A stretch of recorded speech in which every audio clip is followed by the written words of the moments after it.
उपमुख्यमंत्री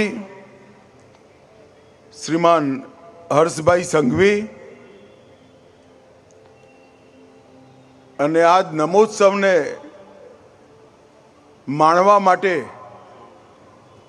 એકત્રિત થયેલા સૌ ગાંધીનગર મતક્ષેત્રના ભાઈઓ બહેનો સૌને મારા રામ રામ।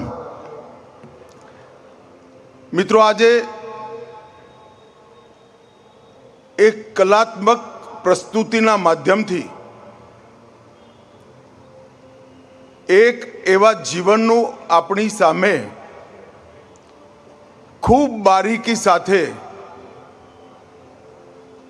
એના કર્તૃત્વનું, જીવનનું, સિદ્ધાંતોનું વર્ણન થવાનું છે કે જે વ્યક્તિએ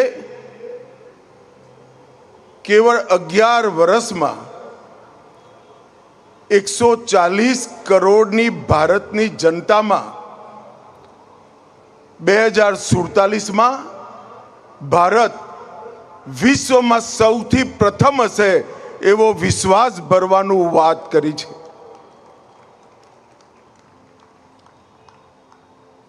પોતાના વિચારોથી, કામોથી, આયોજનથી અને દ્રઢ સંકલ્પથી 140 કરોડ ભારતીયોના મનમાં વિશ્વાસ ફક્ત 11 વર્ષના ટૂંકા ગાળાની અંદર ભરવો એ ત્યારે જ થઈ શકે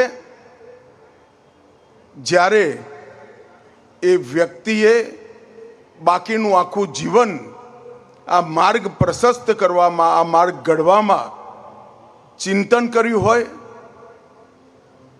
એને સફળ કરવા માટે અનેક પ્રયોગો કર્યા હોય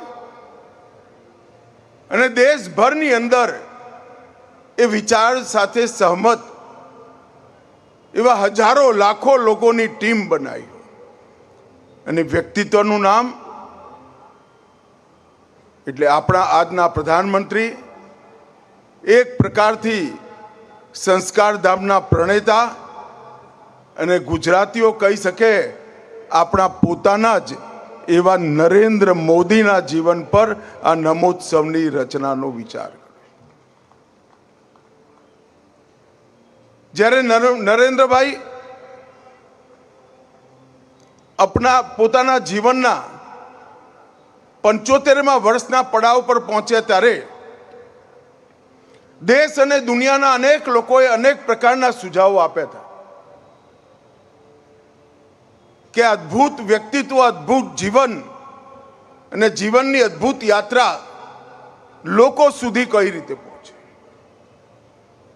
ત્યારે સ્વાભાવિક રીતે નરેન્દ્રભાઈ જે કાર્ય સંસ્કૃતિમાં આવે છે એમનો પહેલો પ્રતિભાવ હતો કે એની જરૂર શું।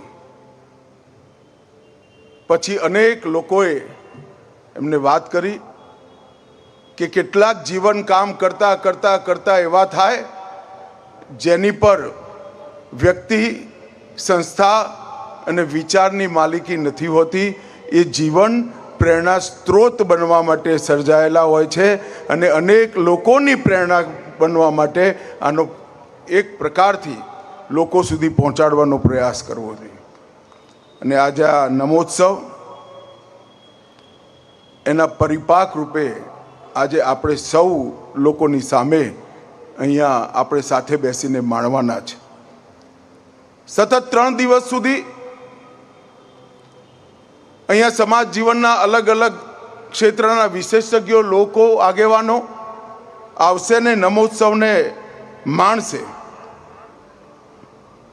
અને એ યાત્રા એક દારૂણ ગરીબ ઘરમાં, દારૂણ ગરીબીમાં પોતાનું બાળપણ વિતાવનાર બાળક, એક સામાન્ય ચાની કિટલીવાળાનો દીકરો આજ 140 કરોડ લોકોની આશા, આકાંક્ષા અને ઉમ્મીદનું ચિહ્ન બન્યો છે।